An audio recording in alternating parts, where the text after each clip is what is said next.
ეს არის იმ პროცესის სრულყოფა, რომელსაც მე ვუწოდებდი ევროკავშირის ენერგოსუიციდს. ჩვენ ეს სულელური იდეოლოგიური გადაწყვეტილება ძალიან ძვირი დაგვიჯდება. დღეიდან ევროპა სასტიკად დიდი რაოდენობით თხევად გაზს მიიღებს შეერთებული შტატებისგან. ეს მარტივად რომ ვთქვათ, არავისთვისაა გამოსავალი. აღნიშნული გადაწყვეტილება მიღებული იქნა მხოლოდ და მხოლოდ რუსეთის ფედერაციის სიძულვილიდან გამომდინარე. საერთაშორისო ურთიერთობებში მე სიძულვილს, როგორც გადაწყვეტილებების განმსაზღვრელ ფაქტორს სრულად უარყოფ.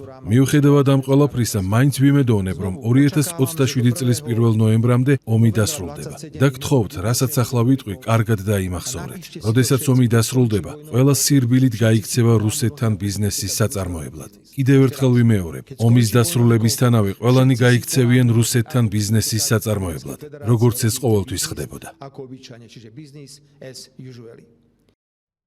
გამოიწერე და გაიგე ამბები ლიბერალური ცენზურის გარეშე.